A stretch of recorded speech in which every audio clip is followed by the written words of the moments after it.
Did you know the British colonization of India wasn't a military conquest, but a slow and strategic economic invasion? Our journey begins in the early 17th century, when the British first set foot on Indian soil. It wasn't the red-coated soldiers marching on the fields, but rather the merchants and traders of the East India Company who were the first to make contact. The East India Company wasn't a government organization, but a private entity. Founded in the year 1600, its primary objective was to explore and exploit the potential trading opportunities in the East Indies, but it soon found itself drawn to the rich, vibrant land of India. The company was intrigued by the exotic spices, the fine textiles, and the wealth of natural resources India had to offer. It quickly realized the potential for immense profit, and India became its golden goose. But it wasn't just about the trade. The company also saw an opportunity to establish a foothold in this strategically located region, a move that would significantly enhance Britain's global influence. The company started establishing factories along the coastal regions, not for manufacturing, but as trading stations. From Madras to Calcutta, these factories began popping up, slowly weaving a web of British influence across the subcontinent. These early establishments were the precursors to the territorial control that was to follow in the coming centuries. But remember, this wasn't an overt military invasion.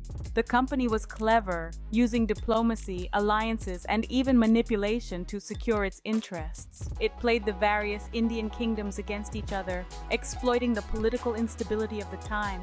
The company's tactics were shrewd, strategic, and patient. It was a silent invasion, an unseen colonization happening right under the noses of the Indian rulers. So, the seeds of colonization were sown not by armies, but by merchants and traders. It was a game of chess, where the East India Company was always thinking several moves ahead, setting the stage for the eventual colonization of the entire Indian subcontinent. The East India Company, a commercial entity, would soon wield unprecedented power over an entire nation. Born in 1600, the East India Company was formed by a group of English merchants backed by a royal charter from Queen Elizabeth I. Their initial objective was simple: to explore and exploit the lucrative spice trade routes in the East Indies. But little did the world know that this mere trading entity was poised to become an imperial powerhouse. As the company established trading posts along the coast of India, it began to weave an intricate web of influence. It wasn't just about spices anymore. The company expanded its ventures into textiles, indigo, saltpeter, and more, gradually becoming the dominant trading power in the region. Its monopoly over trade was not just economic but strategic. It was the first step towards the political control of the Indian subcontinent. With time, the East India Company started to play a more significant role in Indian political affairs. The Mughal Empire was crumbling, and regional kingdoms were engaged in constant power struggles. Sensing an opportunity amidst this chaos, the company began to negotiate treaties and alliances, subtly extending its influence. By the mid-18th century, the company had transitioned from merchants to statesmen. They held administrative authority over vast territories, implemented laws, raised armies, and even collected taxes. The commercial entity had morphed into a political one, with territories under its control far exceeding those of any European nation at the time. Yet this rise to power was not without its challenges. The company faced fierce resistance from Indian rulers and frequent rebellions from the local populace. But it managed to quell these uprisings with a combination of military might and diplomatic maneuvering. The East India Company's rise was a testament to the shifting dynamics of power in the world. A company that started as a commercial venture had become an empire in its own right. The lines between trade and politics, between company and state, were blurring. The company's control was expanding, and with it, the British influence over India. As we delve deeper into this narrative, we'll witness how this influence would eventually culminate in the complete colonization of the Indian subcontinent. The Battle of Plassey, a pivotal moment, would change the course of India's history forever. Picture this. The year is 1757. The East India Company, a trading behemoth from Britain, is vying for control over the Indian subcontinent. A key contest in this struggle for dominance was the Battle of Plassey. The Battle of Plassey was not just a military conflict, it was a clash of interests, a struggle for power, and a fight for control. At the heart of it was Nawab Siraj-ud-Dowlah, the ruler of Bengal, and Robert Clive, an ambitious commander of the East India Company. The battle was not particularly large or long. In fact, it lasted only a few hours, but the outcome was monumental. Aided by the betrayal of Mir Jafar, one of Siraj's commanders, the British forces led by Clive emerged victorious. This victory was a turning point in the history of India, marking the start of the East India Company's transition from a commercial enterprise to a political entity. The Battle of Plassey was also a testament to the East India Company's cunning and strategic brilliance. It demonstrated their ability to exploit the internal divisions and rivalries within the Indian subcontinent to their advantage. In the wake of the battle, the East India Company's influence grew exponentially. They managed to install Mir Jafar as the puppet Nawab of Bengal, ensuring their control over the region's resources. This victory paved the way for the company's political and economic dominance over large parts of India. It marked the beginning of an era where the East India Company was not only a trading entity, but also a ruling power. The Battle of Plassey was more than just a battle. It was a catalyst. It was the spark that ignited the East India Company's transformation into a colonial power, a shift that would have profound implications for the future of India. In the aftermath of Plassey, the East India Company was no longer just a trading company, it was a ruling power. Under the company rule, India was not merely a colony, it was a profit machine. The East India Company was a trading giant. Its primary interest in India was not governance, but trade. Yet as the company's power grew, it began to exploit India's economy like never before. The company rule was not just about political control, but economic domination. One of the most devastating methods of economic exploitation was high taxation. The company levied heavy taxes on the Indian populace, often demanding as much as half of a farmer's produce. These high taxes crippled the economy, especially in rural areas where agriculture was the primary source of income. But high taxes were just the tip of the iceberg. The company also forced farmers to cultivate cash crops, such as indigo and opium, instead of food crops. The shift to cash crops had a two-pronged effect. Firstly, it made India's economy dependent on the global market, making it vulnerable to fluctuations. Secondly, and more tragically, it led to widespread food shortages as less land was available for growing food crops. These policies resulted in a series of devastating famines. Between the late 18th and mid-19th centuries, millions of people lost their lives to hunger. The most infamous of these was the Great Bengal Famine of 1770, which claimed the lives of approximately 10 million people, a third of Bengal's population at the time. These famines were not natural disasters, but man-made catastrophes. They were the direct result of the company's ruthless policies, which prioritized profit over people. The company's rulers lived in luxury, while the people they governed starved. India, under the company rule, was a land of stark contrasts. On one hand, there was the opulence of the company's officials, and on the other, the desperate poverty of the Indian people. The company's rule was a period of economic exploitation, marked by high taxes, forced cultivation of cash crops, and devastating famines. The company's rule was marked by economic plunder and devastating famines. 1857 marked a year of rebellion, a year when India said enough. The year 1857 is etched in the annals of Indian history as a turning point in the nation's prolonged struggle against British rule. This was the year of the Great Revolt, a year when the simmering discontent and the suppressed rage against the oppressive East India Company erupted into a violent uprising. The causes of the revolt were manifold. The company's policies of annexation, the exploitation of peasants, the utter disregard for Indian customs, and the introduction of the new Enfield rifle that required soldiers to bite off the paper cartridges greased with animal fat, seen as a direct assault on the religious sentiments of both Hindu and Muslim sepoys, all contributed to the growing resentment. The spark that ignited this powder keg was the arrest of Mangal Pandey, a sepoy in the 34th Bengal Native Infantry who had attacked his British officers. This led to a massive outpouring of anger, and on the 10th of May in 1857, sepoys in Meerut rebelled, releasing their jailed comrades and marching towards Delhi. The rebellion spread like wildfire throughout the northern and central India. From Delhi to Kanpur, from Lucknow to Jhansi, the Indian rebels fought with unwavering determination, displaying an unprecedented unity amongst diverse religious and social groups. Leaders like Rani Lakshmibai of Jhansi, Kunwar Singh of Bihar, and Bahadur Shah Zafar, the last Mughal emperor, emerged as symbols of this resistance. However, despite their valiant efforts, the rebels were not able to overcome the highly organized and technologically superior British forces.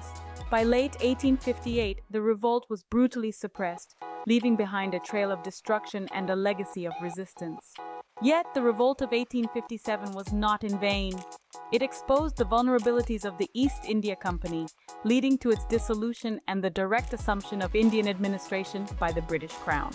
The Revolt of 1857, though unsuccessful, marked the beginning of the end of the East India Company's rule. In 1858, the British Crown took over the reins from the East India Company, but was it any better? This question takes us down a road of significant changes introduced by the direct rule of the British Crown.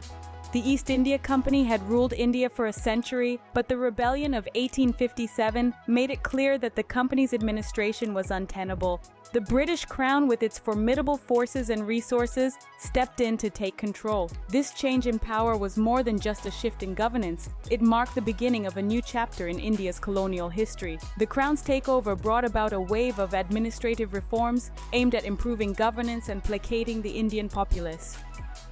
The Indian Councils Act of 1861, for instance, introduced a semblance of representative government, with Indians allowed to sit in legislative councils. However, the power to make decisions remained firmly in British hands. One of the most significant changes was the introduction of the Indian Civil Service. This elite administrative body was meant to provide efficient governance, but it also served as a tool of control. Although Indians were allowed to sit the civil service examinations from 1871, the tests were conducted in England and were heavily biased towards British education. As a result, the Indian civil service was dominated by British officials for many years. The Crown also introduced policies aimed at modernizing India's economy and infrastructure. Railways, telegraph lines, and modern education were introduced, changing the face of India. However, these developments served a dual purpose. They were meant to help the British extract resources more efficiently and to spread Western ideas and culture. The British Crown's rule did bring changes. The administration was arguably more efficient, and some Indians even had a say in the government.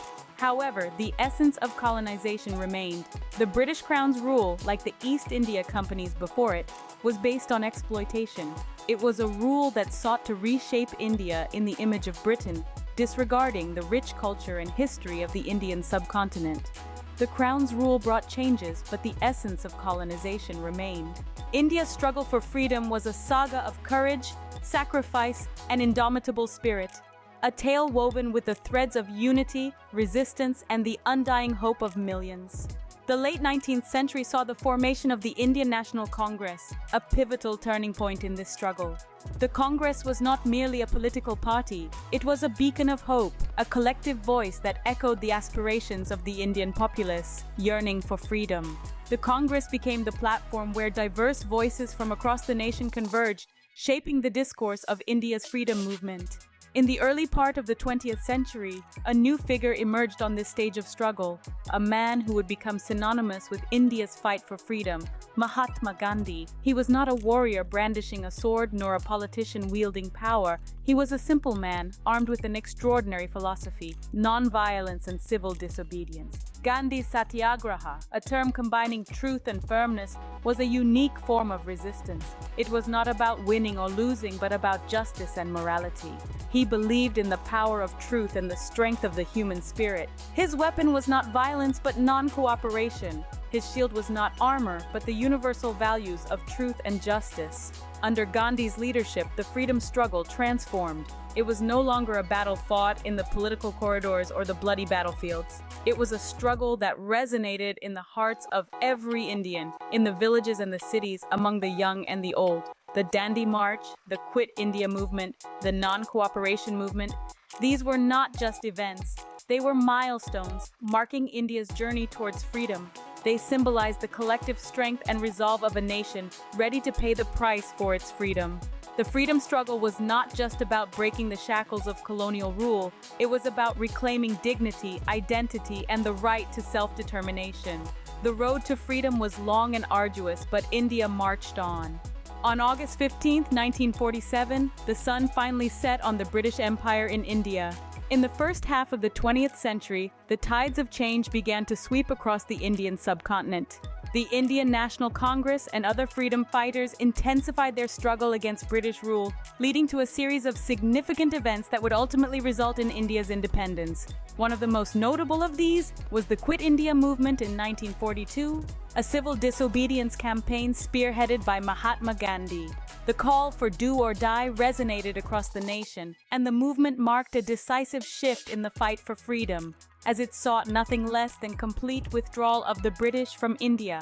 While the British were grappling with the Quit India movement, World War II was wreaking havoc across the globe. The war significantly weakened Britain's hold on its colonies, and post-war financial constraints further eroded its ability to maintain control. In the aftermath of the war, the Labour Party came to power in Britain, and they were more sympathetic to the idea of Indian self-rule. Lord Mountbatten was sent to India as the last viceroy with the specific mandate of facilitating a swift and efficient transfer of power. However, the road to freedom was not smooth. Communal tensions between Hindus and Muslims, inflamed by years of divisive colonial policies, culminated in the tragic partition of India and Pakistan. This decision sparked one of the largest mass migrations in human history and led to horrific communal violence. Finally, on the stroke of midnight on August 15, 1947, India shook off the shackles of British rule and emerged as a free nation. Jawaharlal Nehru, India's first Prime Minister, in his Tryst with Destiny speech, heralded the dawn of a new era. Independence came at a high price, but it marked the end of over 2 centuries of British colonization. The scars of colonization run deep, and its effects can still be felt today. In the wake of British colonization, India was left to grapple with a tumultuous legacy that continues to shape the nation. The British Raj, which spanned almost 2 centuries, left a profound impact on the subcontinent, influencing its economic structure, social fabric, and political landscape. Economically, the British exploited India's resources, draining the country's wealth and leaving it impoverished. The deindustrialization of India's thriving textile industry is a poignant example of this economic exploitation. The British effectively dismantled the industry to favor their own, causing widespread unemployment and economic hardship.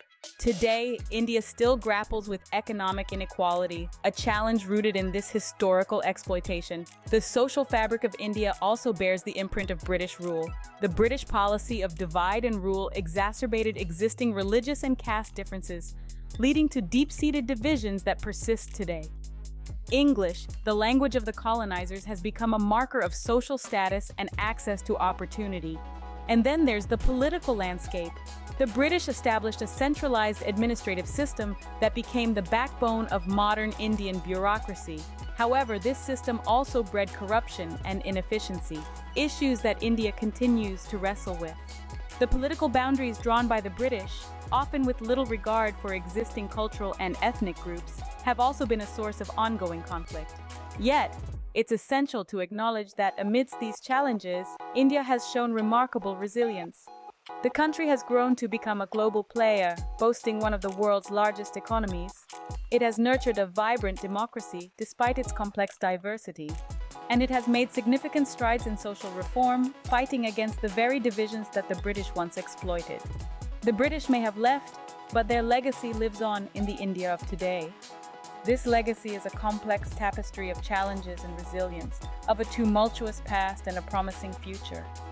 It serves as a stark reminder of the enduring impact of colonization, but also of the indomitable spirit of a nation.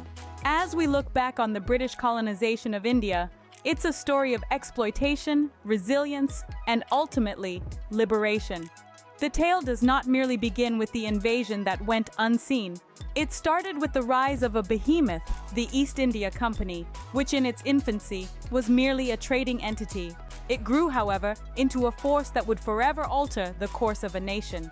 Remember, it was the Battle of Plassey, a crucial turning point that set the stage for the company rule. The company's grip on India was far from unchallenged.